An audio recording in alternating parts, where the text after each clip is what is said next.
9व्या टॉपिकमध्ये आपण environment management त्याच्यामध्ये 103 पानापर्यंत आलोय। त्यातला अर्धा भाग आपण बघितलाय, अर्धा भाग जो राहिलेला आहे तो आज आपण बघणार आहे। काय लिहिलंय मी इथं हेडिंग लिहिलंय बघा, habits in waste management, good habits in the waste management. म्हणजे वेस्ट मॅनेजमेंट करण्यासाठी कुठल्या चांगल्या सवयी आपल्या अंगी असणं गरजेचं आहे, बरोबर। काय दिलंय बघा, पहिलं दिलंय काय, 3R मंत्रा। काय दिलंय तिथं, 3R मंत्रा। आता 3R मंत्रा म्हणजे काय, रिड्यूस, रियूज आणि रिसायकल, 3 R आहेत म्हणून त्याला 3R मंत्रा म्हणायचं। रिड्यूस, त्यानंतर रियूज आणि तिसरं रिसायकल। रिड्यूस बघा 3 R आहेत ना हे, म्हणून त्याला काय शब्द वापरलाय, 3R मंत्रा म्हणायचं। रिड्यूस, रियूज आणि रिसायकल, ठीक आहे। आता बघा, reduce the waste, reduce the waste, waste काय करा, रिड्यूस करा। रिड्यूस करा म्हणजे काय, कमी करा। कमीत कमी प्रमाणामध्ये कचरा कसा तयार होईल यासाठी काहीतरी प्रयत्न करा। That is called as the reduce. काय म्हणायचं त्याला, रिड्यूस म्हणायचं, ठीक आहे। दुसरं काय, रियूज। रियूज म्हणजे काय, पुनर्वापर, हे की नाही। ज्या वस्तू वेस्ट मधल्या परत वापरता येण्यासारख्या आहेत त्यांचा काय करा, परत वापर करा। म्हणजे जसं मी मागच्या तासाला तुम्हाला सांगितलं होतं की घरामधनं बाहेर पडणारं जे वेस्ट वॉटर आहे ते पाणी आपण झाडासाठी वगैरे वापरू शकतो, हे की नाही। गार्डनिंग साठी आपण त्याचा वापर करू शकतो, याला काय म्हणायचं, रियूज म्हणायचं। काय म्हणायचं, रियूज। आणि तिसरं काय आहे, रिसायकल। रिसायकल म्हणजे काय, त्याच्यावरती परत प्रक्रिया करून नव्यानं नवीन गोष्टी तयार करणं। म्हणजे काय बघा, कालच्या तासाला आपण डिस्कस केलं होतं, काय, प्लास्टिकच्या वस्तू असतील, हे की नाही, किंवा प्लास्टिक कॅरी बॅग्स वगैरे असतील, प्लास्टिक बॉटल असतील, एनी प्लास्टिक मटेरियल हे काय केलं जातं, तर गोळा केलं जातं। रद्दीवाले काय करतात, हे सगळं मटेरियल गोळा करतात, नंतर ते फॅक्टरीकडे पाठवतात।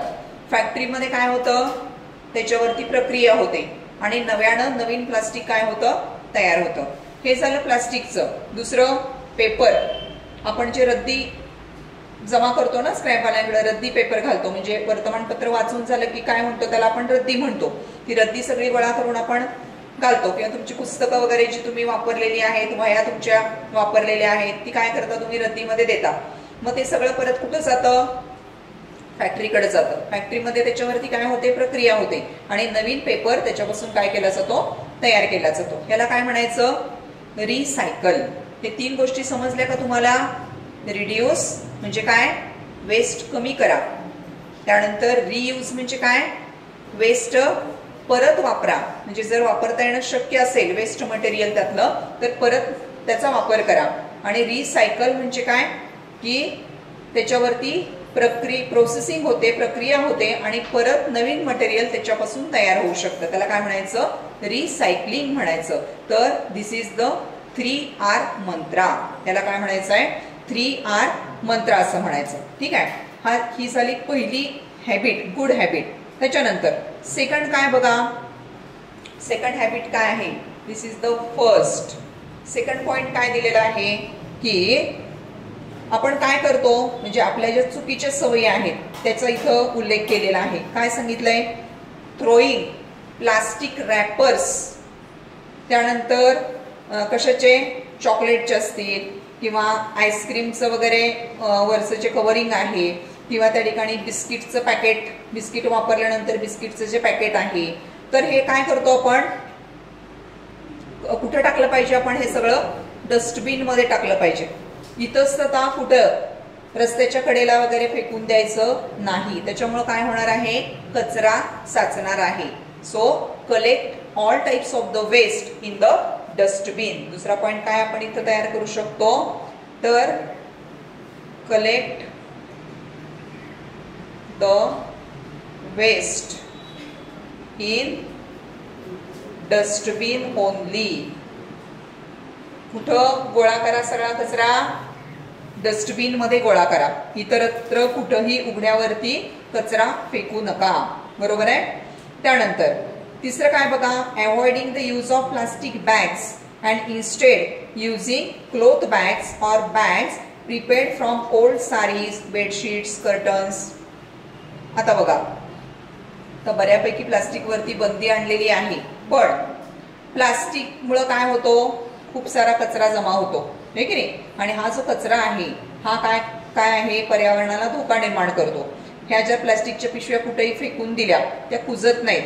मग गुरं वगैरे जी असतात की नाही, जी भटकी जनावरं आहेत, काही लोक काय करतात बघा, खरकट वगैरे असतं की नाही, ते खरकट काय करतात, त्या प्लास्टिकच्या पिशव्यांमध्ये बांधतात आणि ते तसंच खरकट टाकून देतात. मग आता त्यात अन्न आहे, त्या जनावरांना काय कळतंय, त्या प्लास्टिकच्या पिशवी सहित ते खातील आणि त्यांना त्याचा त्रास होऊ शकतो, ते मरू शकतात. म्हणजे काय, तर ह्या ज्या सवयी आहेत ह्या कुठंतरी बदलणं गरजेचं आहे. प्लास्टिक वापरावरती पूर्णपणे काय करा, बंदी घाला. स्वतः नियंत्रण करा की कुठल्याही प्रकारचं प्लास्टिक मटेरियल मी वापरणार नाही. मग आपल्याला जर काही साहित्य आणायचं असेल तर घरामध्ये आपण कापडी पिशव्या ठेवायच्या. या कापडी पिशव्या विकत आणल्या पाहिजेत असं काही नाही. जुने पडदे वगैरे असतील, बेडशीट्स असतील किंवा साड्या असतील कॉटनच्या वगैरे, त्याच्यापासून शिवून घेता येतात आणि त्या पिशव्या तुम्ही वापरू शकता. असं नाही की ती पिशवी एकदा वापरली आणि फेकून द्यावी लागते का, नाही. आपण धुवून वापरतो ना, खराब झाली की आपण ती वॉश करू शकतो. तसं प्लास्टिकचं आहे का, नाही. प्लास्टिकचं मटेरियल काय होतं, आपण ते डस्टबिन मध्येच फेकतो आणि प्लास्टिकमुळे काय होतं, तर एन्व्हायरमेंटला धोका निर्माण होतो. त्यामुळे प्लास्टिकचा वापर कमीत कमी करायचा. So avoid the use of plastic bags. Third point काय, avoid the use of plastic bags. Instead use the cloth bags. काय वापरा, कापडी पिशव्या वापरा. बरोबर आहे. Avoid the use of plastic bags and use of the cloth bags is preferred. त्याच्यानंतर using both sides of the paper for writing, reusing greeting cards and gift papers. लक्षात घ्या. आता काही मुलांना अशी सवय असते, पेपर लिहित असताना, पेपरचं सांगते, वह्यामध्ये शक्यतो कोण असं करत नाही, वहीमध्ये पाठपोट लिहिता पेजवरती. पण काही मुलं काय करतात, पेपर लिहितो ना आपण एक्झामचा, त्यावेळेला एकाच बाजूला लिहितात, ते दुसरं मागचं पेज कोरं सोडतात, परत पुढच्या बाजूला लिहितात, मागचं पेज कोरं सोडतात. तर असं करायचं नाही. त्याच्यामुळे काय होणार सांगा, जास्त पेपर लागणार, जास्त कचरा निर्माण होणार, आहे की नाही. म्हणजे काय, use both sides of the paper for writing. रायटिंगसाठी, लिहिण्यासाठी दोन्ही बाजूचा काय करा, वापर करा. बरोबर आहे. So fourth one, use both sides of the paper for writing. लिहिण्यासाठी काय करा, वही असेल किंवा पेपर असेल, दोन्ही साइडला लिहिण्याचा काय करा, प्रयत्न करा किंवा लिहा. त्यानंतर नेक्स्ट बघा, ग्रीटिंग कार्ड्स असतील किंवा गिफ्ट पेपर्स. आता गिफ्टचे रॅपर्स असतात, है की नाही. आपण एखाद्याला गिफ्ट दिलं तर ते जे कागद आहेत ते वरचे ते फेकून न देता आपल्याला दुसऱ्याला समजा गिफ्ट द्यायचं आहे तर त्याच्यामध्ये तुम्ही गिफ्ट पॅकिंग परत घरच्या घरी करू शकता. फेकून दिला की तो कचरा झाला. बरोबर आहे. म्हणजे ग्रीटिंग कार्ड्स असतील किंवा गिफ्ट पेपर्स असतील त्यांचा तुम्ही रियूज करू शकता. सो रियूज, लक्ष द्या इकडं, रियूज गिफ्ट पेपर्स और ग्रीटिंग कार्ड्स. ग्रीटिंग कार्ड्स किंवा गिफ्ट पेपरचा काय करा, पुन्हा वापर करू शकता, परत परत तुम्ही ते वापरू शकता. बरोबर. आता बघा, त्याच्यानंतर बऱ्याच लोकांना ज्या वेळेला आपण हॉटेलमध्ये वगैरे जातो किंवा इतर घरामध्ये सुद्धा काही लोकांना टिश्यू पेपर वापरण्याची खूप सवय असते. बरोबर आहे. हात पुसण्यासाठी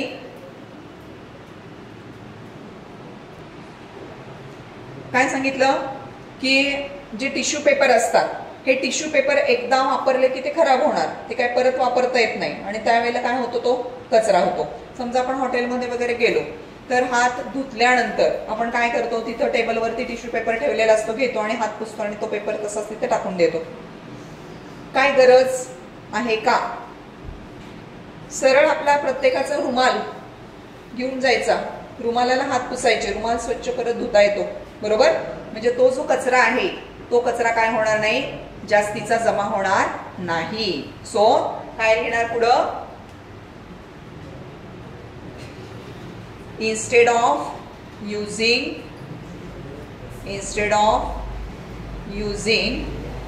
tissue paper, use काय, handkerchief.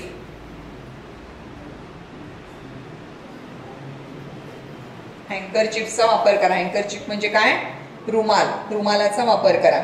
ठीक आहे. तर या ठिकाणी अजून 1-2 हॅबिट्स आहेत बघा. त्यानंतर next good habit, that is using rechargeable batteries instead of lead batteries. आता लीड बॅटरीचा वापर केला तर ती खराब झाल्यानंतर फेकून द्यावी लागते. त्याच्याऐवजी रिचार्ज करता येईल अशा प्रकारे बॅटरीचा काय करा, वापर करा. Use the rechargeable batteries. Use rechargeable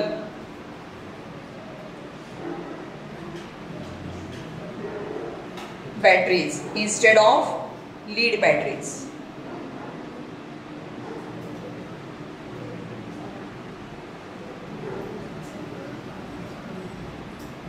lead बॅटरीच्या ऐवजी कशाचा वापर करा, रिचार्जेबल बॅटरीचा वापर करा. ठीक आहे. त्याच्यानंतर implementing various programs of solid waste management and educating encouraging the family and society in this regard. म्हणजे काय, कचऱ्याचं व्यवस्थापन, वैयक्तिक स्वच्छता, घराची स्वच्छता, आजूबाजूच्या परिसराची स्वच्छता ही कशी ठेवता येईल ह्याच्या संबंधी काही सेमिनार्स अरेंज केले गेले पाहिजेत. लोकांना एज्युकेशन दिलं पाहिजे, ह्याच्या बाबतीमध्ये माहिती लोकांना दिली पाहिजे की कचऱ्याचा काय दुष्परिणाम होणार आहे. तर वेगवेगळ्या माध्यमातून हे करता येऊ शकतं.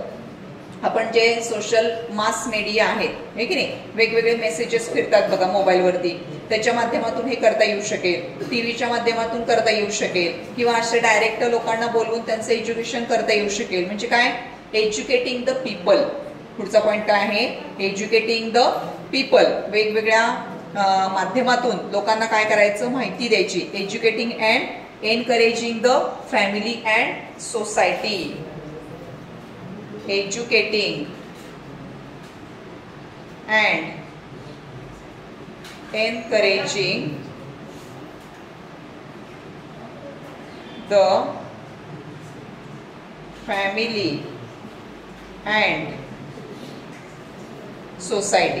कशासाठी, फॉर वेस्ट मॅनेजमेंट. कसं करता येईल, कचऱ्याचा काय तोटा होतोय सगळ्या बाबतीमध्ये. त्यानंतर शेवटचा पॉइंट काय आहे बघा, avoid use and throw type of the articles. Avoid use and throw type of articles. म्हणजे काय, कार्तिक, ज्या गोष्टी त्या ठिकाणी एकदा वापरायच्या आणि फेकून द्यायच्या, तर अशा गोष्टींचा वापर टाळा. त्याला काय म्हणायचं, यूज अँड थ्रो. तुम्ही आता पेन घेता, हे की नाही, तर पूर्वी कसं होतं, फाउंटन पेन असायचे, म्हणजे शाईचे पेन होते.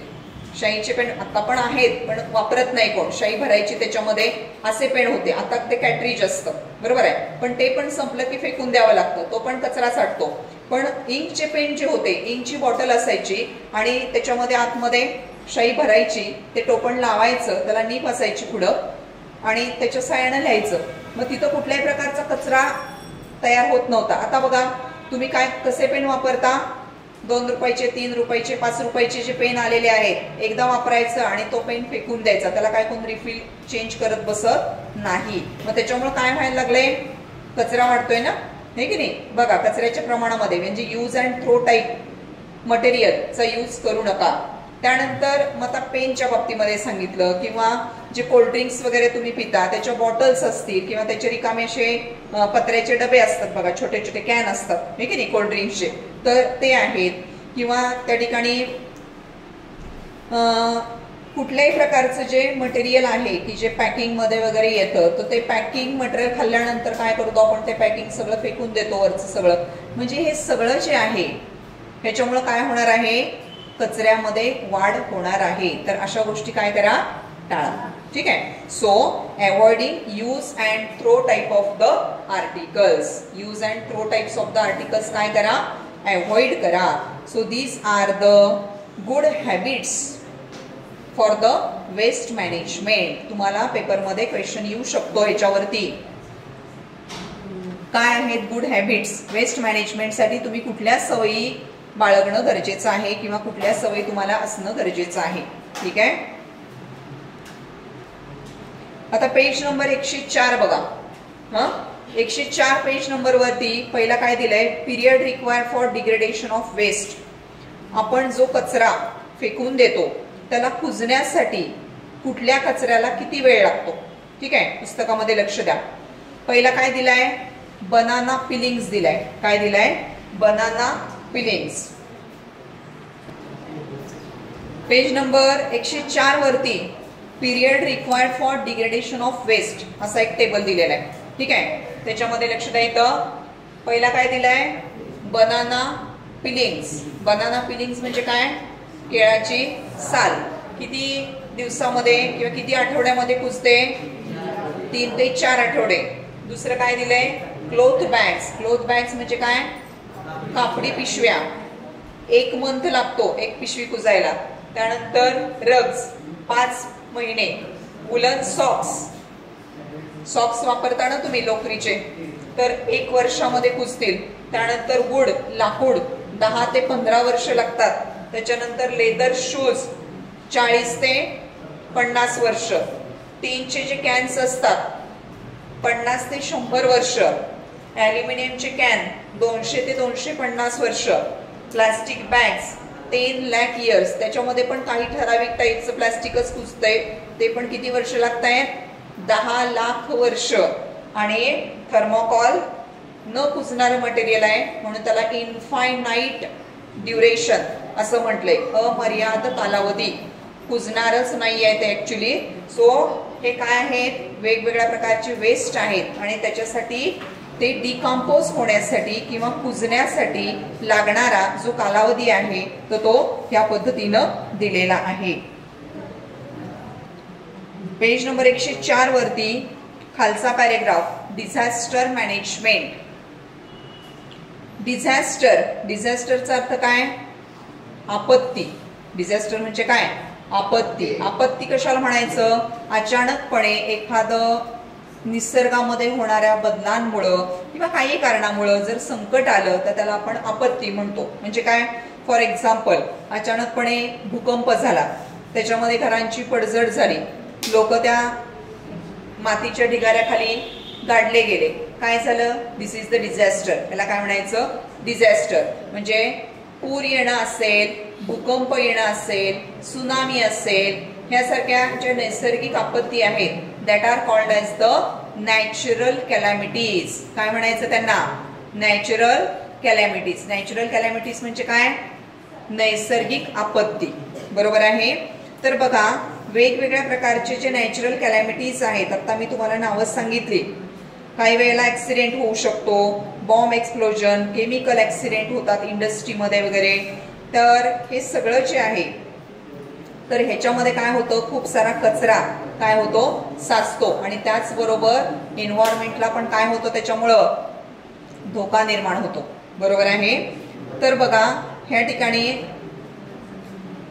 डिझास्टर म्हणजे आपत्तीमध्ये सापडलेले जे लोक आहेत तर त्यांना तुम्ही कशा पद्धतीनं फर्स्ट एड देऊ शकता, कशा पद्धतीनं त्यांची मदत करू शकता. ठीक आहे. Main objective of first aid.